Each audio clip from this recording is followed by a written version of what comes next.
We'll start with Mangalacharan prayers. If we can do together.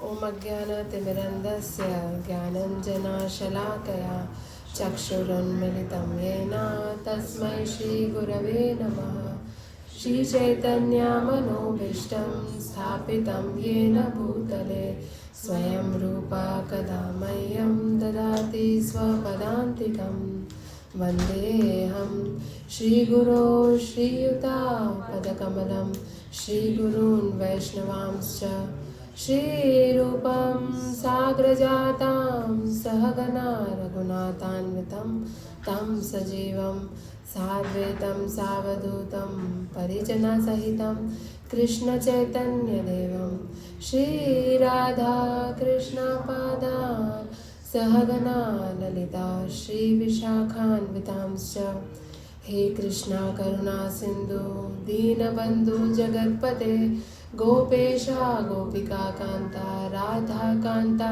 Namostute Tapta Kanchana Gaurangi Radhe Vrindavaneshwari Vrishabhanu Sute Devi Pranamami Hari Priye Vancha Kalpatarubhyascha Kripa Sindhubhya Evacha Patitanam Pavanebhyo Vaishnavebhyo Namo Namaha Jai Shri Krishna Chaitanya Prabhu Nityananda Shri Advaita Gadadhara Shri Vasadi Gaura Bhaktavrinda Hare Krishna Krishna Krishna Hare Hare Hare Rama Rama Rama Hare Hare Hare Krishna Krishna Krishna Hare Hare Hare Rama Rama Rama Hare Hare Hare Krishna Krishna Krishna Hare Hare Hare Rama Rama Rama Hare Hare.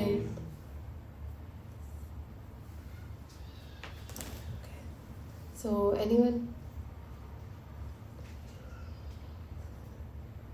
anyone remembers what shloka we have to read? We are doing this week. I think 14th chapter. So we are doing 14th chapter, 14th verse.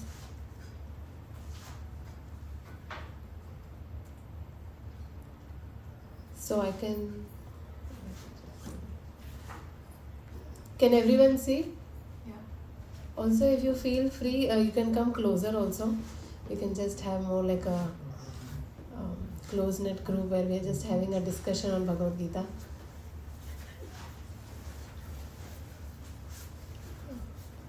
So I can start and then you can repeat. Yadā sattve pravṛddhe tu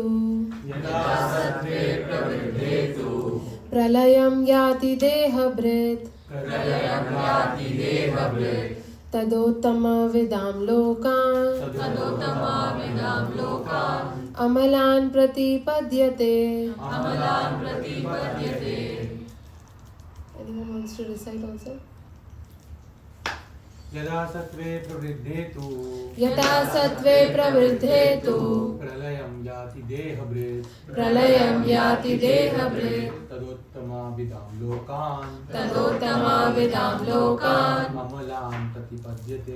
amalān pratipadyate. One more, Mataji's. Yadā sattve pravṛddhe tu pralayam yāti deha-bhṛt tadottama-vidāṁ lokān amalān pratipadyate. Thank you. So translation. Nishal Brahma, you want to read the translation? When one dies in the mode of goodness, he attains to the pure higher planets of the great sages. Purport. One in goodness attains higher planetary systems like Brahmaloka or Janaloka and there enjoys godly happiness. The word amalān is significant. It means free from the modes of passion and ignorance. There are impurities in the material world. but the mode of goodness is the purest form of existence in the material world. There are different kinds of planets for different kinds of living entities. Those who die in the mode of goodness are elevated to the planets where great sages and great devotees live. Thank you very much. So these two shlokas that we are doing today, it's how one leaves the body, like death. In what mode they are, they achieve the next destination at that particular place. So death in 3 modes will do. So in this shloka actually, Prabhupada clarifies that how one who dies in the mode of goodness will attain pure higher planets. And he's saying the higher planets are pure. It is not, there are not too many miseries there. And what are those higher planets? Brahmaloka, Janaloka, Tapaloka, Swargaloka. So these are all higher planetary systems. And there they enjoy godly happiness. Because there, what is the misery in heaven, in the upper planetary systems?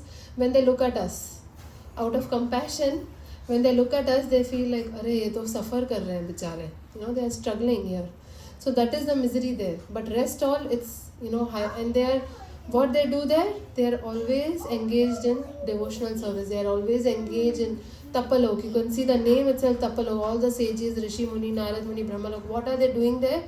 They are doing tapa. They are actually meditating on Krishna.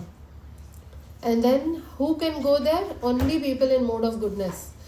If you see, scientists are doing so much research. कि हम ऊपर जाएं, moon में जाएं, scientists are doing research that they want to go higher planetary systems, or they want to explore the planetary systems, but one has to be eligible to enter there. And the qualification to enter the upper planetary system is you have to be in the mode of goodness. See, mode of goodness is not that we can attain it immediately. Okay, from tomorrow I'm going to get up in Brahma Muhurat 4 a.m. and then I'm going to practice regularity. I'm going to practice cleanliness, mode of goodness, regularity. All these things are in mode of goodness. One cannot attain in one day. It is a lifetime. That's why it says when you die in the mode of goodness, you have to. And how you die in mode of goodness? When you have practiced the whole life. We'll do one more verse and then we'll have more discussion on this. Rajasi pralayam gatva karma sanghishu jayate tatha pralinas-tamasi mudha-yonishu jayate.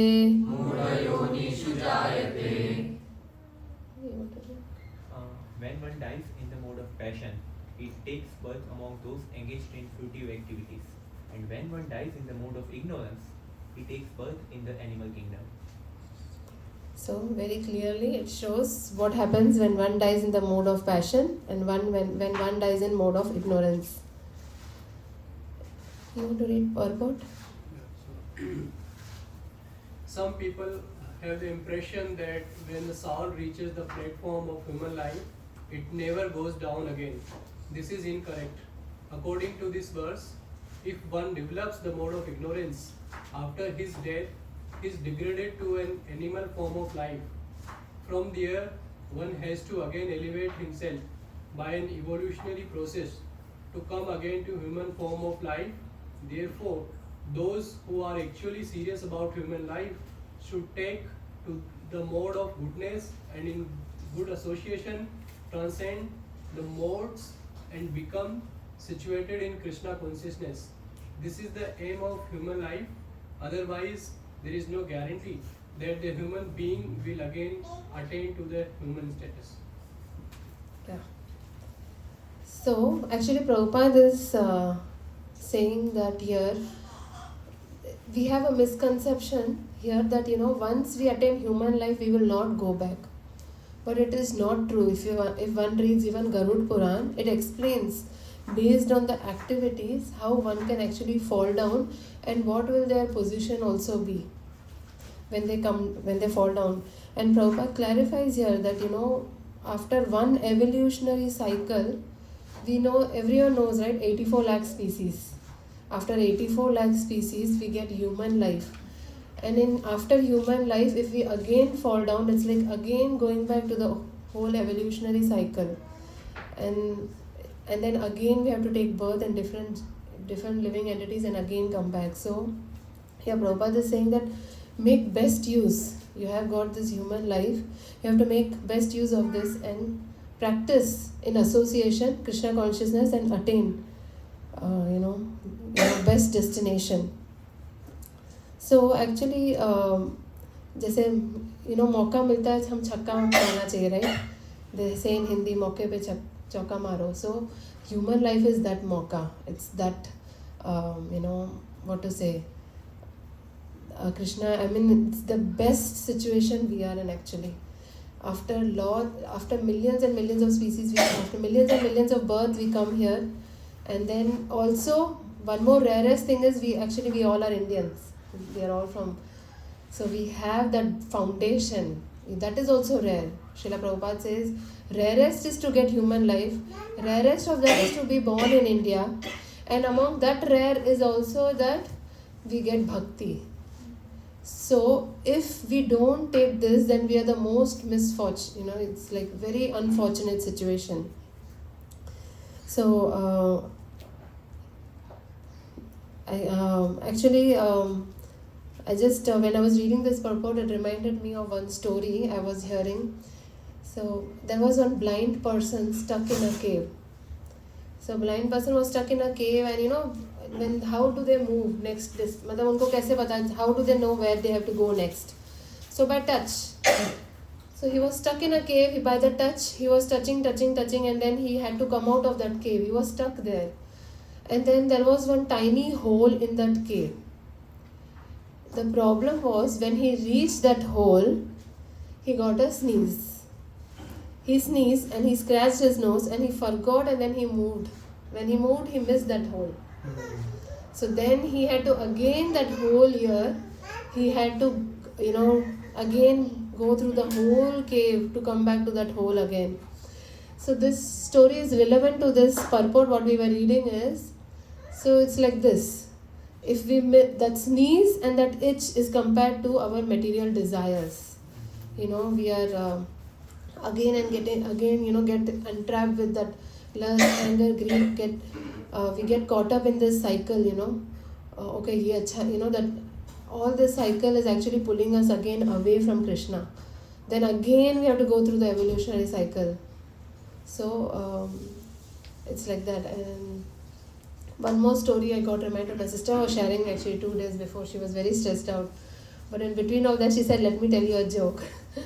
Then she said, actually there was a student, medical student. He goes to a mental health center. In that mental health center, he wanted to do a study of all the patients. So there was a person who was showing him all the different kinds of patients. So that person was, so they were going around, there were a lot of, such cases, and when they reached to first he started showing one patient, and that patient was rocking the chair. And that patient was rocking the chair and he was saying lula, lula, lula, like, singing like a poem of like this. And then that student, medical student asked, why is he saying lula, lula, what does it mean? Then the guard, the person who was showing him, he said, he had a girl, he had an attraction to this girl Lula. Somehow he couldn't marry her, so he became this patient mental. He became mental, and then he's stuck here now because of that attachment to that girl, and he didn't get that girl also. And then he comes again ahead, and then there was this one person who was banging his head to the wall.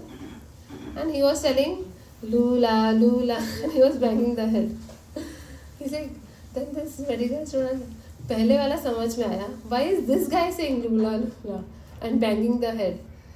And then the guard said, he got this girl, he married Lula, and he's suffering because he married Lula. So he's stuck here, he became a patient. So basically, like in Hindi they say, शादी का लड्डू जो खाए बचता है, जो ना खाए वो भी बचता है. So he didn't get Lula. He became this patient here, and he was, and then there's other person who got Lula, but he's also struggling in this material life. So this is what our life situation is right now. You know, we understand all this, but we are not taking the next step to move forward, to actually become, instead of getting these material desires, transform these desires to spiritual desires. Take this very seriously. Otherwise, our condition will be no different than the person who is stuck and who is crying for Lula. If you see in this current age, I remember, like, you know, when I was growing up, the only access to social media was through TV or cinema. My father would come back from whole day from work, and I think the TV was just introduced. So he would come back and like a lot of my relatives also, so they would come back from work, lot of hard work done, and then they would eat dinner, and then after some time they want to watch something, and they used to think that this will actually give lot of peace to the mind.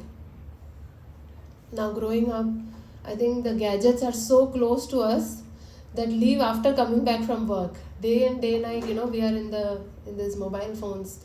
I was in the library today recently, and then there was this one old auntie. She was taking care of her grandchild, and then she was like, this girl keeps on taking phone from me. And then the next person was just advising that you stop using the phone. She will automatically be distracted. And yeah, so her friend only, another grandparent, so there were two grandparents talking like, you are using, so she's getting attracted. So what I'm trying to say is, we think actually these all things that we are watching will give peace to the mind, but it is actually taking us away. It is actually creating more lust, anger, greed, envy. Arey, this person has this much, I also need. It's unnecessarily creating all these desires which are taking more away only from us to Krishna. I recently was hearing one lecture that that, you know, one reel which is not Krishna consciousness that we watch is actually taking 1 year away from us, 1 year us away from Krishna. That one reel, I don't know how many seconds, it's I think less than 60 seconds one reel. If it's not related to Krishna, it is taking us 1 year, I don't know if it's 1 year or one birth, but some separation from Krishna, it is taking us away. Actually, if you hear the story of Narad Muni was a Gandharva. And Srila Prabhupada said, why Narad Muni came here as the son of a maid servant. Everyone knows the story of Narad Muni? No? Some of you know. So Narad Muni actually was a 5-year-old child of a maid servant, and his mother was used to serve the sages very nicely, and the sages got so happy that they shared the secret, you know, they shared the bhakti knowledge, and they also gave him some the remnants of their food, and that's how then he becomes Narad Muni. He gets taste for hearing and chanting, and then his mother also leaves, and then he gets attracted to Krishna. But why first of all he came here in this material world? There is a story behind it, and Srila Prabhupada says that he was a Gandharva and he sang cinema song instead of Krishna song. Prabhupada says that cinema song, and then because he sang cinema song, he got cursed that he will be born here. He was in Brahmaloka, and then he comes back here to as a maid servant. So we can see that how, you know, little bit, if you see the root cause of any suffering that we are going through is because we are not understanding this fact that you know, we belong to Krishna. Krishna, our main purpose is to serve Krishna. If we understand this basic understanding that my best well-wisher is Krishna and he's waiting for me, then we will not have any suffering here. We'll understand, you know, Krishna is bigger than any problems in this material world. So, see, why we are suffering is because we think we are this body, right? We think I am this body, this is my child, this is my relative, this is my mother, he's my father, he's my spouse. All these connections are what entrapping us here in this material world. But it doesn't mean that we have to detach from anyone. What I'm trying to say is we have to first understand that my only connection is with Krishna. If we understand that connection, no suffering. Second thing is, okay, I have given responsibility of all these people in my life. I have to take everyone along with me to Krishna. So if we have this understanding, then there is no problem in this life. I remember Srila Prabhupada, or if you see all these acharyas also, if anyone would go and ask them, I'm suffering with this, I'm suffering with that, they would just say, chant nicely, read, shravanam karo, hear. Because if we read, if we are intact with the scriptures, if we read Srimad Bhagavatam every day, then we understand that our problems are not even big. Look at Kunti Maharani, look at the Pandavas, what all they had to go through. Then any more examples anyone wants to mention from Bhagavatam? There are so many examples. Parikshit Maharaj, he had only 7 days. It's not that he's like, अरे इससे तो बदला लूँगा, इसने कैसे मुझे कर्ज किया. He was not like that. He detached. He understood, now I have to surrender. Now I have only 7 days. I have to take shelter. I have to take shelter of Krishna now. And he took shelter of Srimad Bhagavatam. This one book, Bhagavad Puran, actually if we realize, it has every page has the potency to transform the heart of actually anyone, any age group. And the whole world can survive on just this one book, Srimad Bhagavad Puran. We are so fortunate that we have this book, which is given in English translation by Srila Prabhupada, actually the founder Acharya of ISKCON. If you see the video when he was leaving this planet, he was actually recording even in his deathbed. In the last few moments, he was recording Bhagavad Puran. Why? It was not needed. Why he did? Because he knew in Kali Yuga people will be suffering, people will be struggling. And then he wanted to give this knowledge which is directly coming from spiritual world, and he wanted to give people a realization that how we can Krishna ends Bhagavad Gita. Krishna actually in Bhagavad Gita he ends saying Sarva Dharman Parityaja Mamekam Sharanam Vraja Antam Sarva Papebhyo Moksheshyami Ma Shuchaha. You can all memorize this verse. It's a very nice verse where Krishna is promising to Arjuna, last instruction, that Arjuna just surrender everything and just abandon everything and surrender unto me, take shelter of me. In South India, if you see Balaji is standing like this. How many have you seen Lord Balaji? No? So next time if you go to any South Indian temple or in general also, if you see there Vishnu temples, Krishna is standing like this. It actually means just leave everything and surrender to my lotus feet. Very sweet. Krishna is just telling, surrender, take my shelter. So only thing is we have to understand. And then Krishna says to Arjuna, just surrender unto me. But Krishna is not telling how to take shelter of him. So Bhagavad Puran explains how we can take shelter of him. So this is, we are fortunate, I think. I don't know how many of you have Bhagavad Puran, but if you have, it's very auspicious. It brings auspiciousness to your home, and you can, when you read it, you can relish and you can understand how I'm so grateful. Even Bhagavad Gita for that matter, if you see lot of verses, you can just add your name. So you can say, you can think this as a love letter of Krishna. Krishna is directly writing this for us. Arjuna knew all this already, but this was for us. Krishna says in Bhagavad Gita also that Arjuna, this knowledge I gave to the sun god Vivaswan, but this knowledge was lost. So I am again telling this to you. because he wanted this knowledge to be established, and after this Kali Yuga was coming out, he wanted this for all of us. So he wanted to establish this knowledge. You can just add Dear Akhila. You can just write like this, Dear Akhila, and then Krishna is saying this to us, or Dear Monica, like that. All the names we can add, and then we can see this is personally Krishna's letter for us.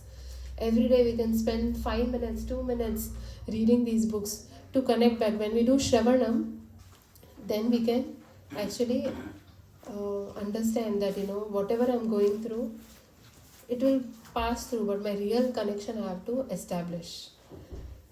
So here we are seeing that how death also can be in three modes. This whole chapter we were reading about the three modes of material nature, right? So Krishna says the death can also be in three modes. We read about that. So so now we understand all this. Now how to actually come beyond the three modes? I already quoted one verse, but I also wanted to share this verse. In 7th chapter he must have covered it. Devi gunamai mama maya durataya mamevaya prapadyante maya metam tarantite. In this verse, 7th chapter, Krishna actually already gave the answer. How we can come out of the three modes. He's saying, this divine energy of mind consisting of the three modes of material nature is difficult to overcome. It is difficult to overcome. But those who have surrendered unto me can easily cross beyond it. You saw surrender. So again and again, if you see in this whole Bhagavad Gita, Krishna is saying, can easily cross. All we have to do is take shelter of Krishna, surrender to him. Easily we can cross all these things, small things also. And if you see the shloka that I also mentioned just now, 8 last instruction, right? You can just go through also that one. 18:16. Yeah. I am from Chennai. So there is one very famous temple, Parthasarathi temple in Chennai, and outside of Varadaraj, there is Lord Krishna only. There are different names. Varadaraj temple. There is this whole shloka written in Sanskrit, like sarva dharman parityaja. And all the sampradayas, if you see, this shloka is very important. So you can all memorize. It's one of my favorite shlokas also. Sarva dharman. So I was saying, right? Mam ekam sharanam vraja. So he's saying, abandon all varieties of religion. And again he's saying, see, just surrender unto me. I shall deliver you from all sinful reactions. Do not fear. Do not worry. So this is Krishna's promise. But are we ready to surrender? How can we take shelter? So that is what is, we have to practice through Bhagavad Puran, through Shravanam. I was...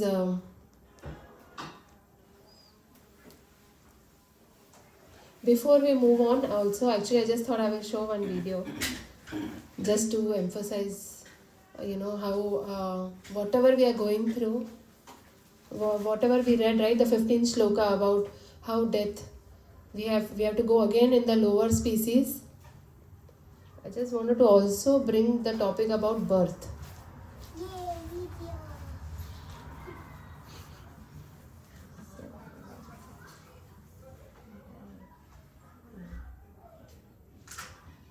Okay.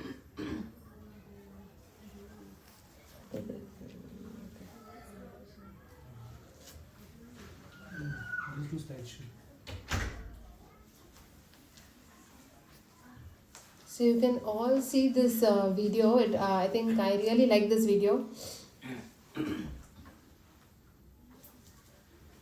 What?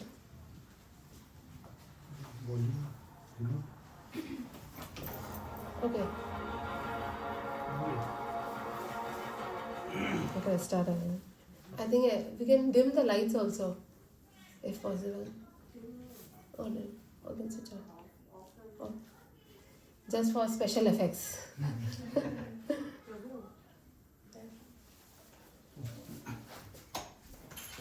It's very dark. It's okay.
So it was about death, but why am I showing about birth? Is to just understand that actually, even if you see acharyas, if in their bhajans, whenever they are narrating, they're actually also, they pray that I don't want to even come in a mother's womb. Why? And this whole video actually is based out of Bhagavad Puran, Canto 3, Chapter 31st. It's a very a nice chapter. I mean, it explains, Kapil Muni, he's explaining to his mother Devahuti how everything happens. So this whole video is based out of just one chapter of Bhagavad Puran. If you read, of course, it is first time when I saw it. Actually, there were more things. I think it's a little cut shorted, but how much agony a soul is feeling inside a mother's womb. They say every soul actually prays inside. They are desperate that Krishna. This time I understood, because you're actually entrapped. You don't have any freedom, any space. You're in a cage. It's that kind of feeling. And then every soul prays. But one might ask, then why Krishna is not, directly liberating them from birth itself? Why do they have to come back? And because see, that is when you're doing it because you're in agony, you're in pain. But Krishna is looking for mature prayer. He's looking that, you have to really surrender. It's not that, okay, when good times come, that time also you have to actually become more prayerful. So it's not that we are praying to Krishna only when we are going through pain or suffering, but are we surrendering to Krishna in any situations and every situation? So Krishna is waiting for that example. And when we do that, Krishna, if we run, they say, if we take one step, Krishna actually takes 1,000 steps. He's waiting more for us than us. And we are here because we have turned our back to Krishna. So if we take this seriously, Shravanam, you all have come here, taken your effort to come and hear about Krishna. It's how, it's very rarest of rare. And then now it's time that you pick it up, because you have to take up and then share with other people. That is most important. And Krishna in the 12th chapter, I think he must have covered already. Krishna says those people are dear who are actually giving this knowledge to others. And then when we give, actually we grow. It's not that we go low. Krishna actually doubles up. Oh, Krishna becomes so happy, Like they are talking about me, they're sharing, they're creating awareness. And we also go and create this awareness because people are suffering. We are like a compassionate, we want to share this. So that's why Prabhu was talking about book distribution. The reason I do this also because, my life got transformed 11 years back. I got a Bhagavad Gita, and when I read it, I was shocked that so much knowledge we have. We don't have to look anywhere. All these questions that we ever have in life are answered in Bhagavad Gita. And ask any question, actually it has answer in Bhagavad Gita. Krishna is answering. And then when I felt that transformation in my life, so I felt like I want to share now. So every Saturday, my only desire is to help others so that others can get benefit. Even though people say that, I met one person actually. In 10 years of my book distribution, there was one person who told me, I'm very happy in human life. I don't want to, why do I need to even think about? But the problem is this forgetfulness. They have forgotten what birth was. That is the problem. If we understand, even instead of going through, if we just understand by reading, by this Shravanam, Kirtanam, by discussion, what we saw also, it's there in Bhagavatam that a soul is suffering. That's why, actually in previous ages, why they would make a mother rest all the 9 months is so that they know the soul inside is crying actually. And they wanted mother to only think of Krishna. When we think of Krishna, it gets pacified. See, why I brought the example of, people watching social media ki man ko shanti milegi. People think ki mind will get calmer, but actually mind gets entrapped in lust, anger, greed. But what pleases most, gives most peace to the mind and to this Atma is when we connect to Krishna. You can actually see how many of you in your personal experience also have felt more at peace when you have gone to temple, when you have associated with sadhus, or when you have taken the shelter of Bhagavad Gita, Bhagavatam. How many of you? At least for me, it's like 100%. Like, I don't think any Instagram reel or any social media or any news can give me or any movie can pacify me in any of my hard situations rather than when I take shelter of scriptures. How many of you? Yeah, almost I would say some are exceptions, some yogis have come, but I'm thinking 95% of you, right? So same way, in birth also, a mother is given as much time available for her to do Shravanam, to hear as much more and more, so that the baby inside can calm down. And then, also same thing, parenting also, it's a very big responsibility. Nowadays there is so much hype about it, but parenting means you're able to train them to understand that this is not, you have to get out of this cycle of birth and death. Unless we don't have that capacity, Prabhupada actually many times have also mentioned that we should not even have kids. But if we have this responsibility, we should actually make sure that we are giving them knowledge right from childhood. It's because they have been going through all this many life cycles. We have to help them. I'm very grateful to all of you for patiently listening to me.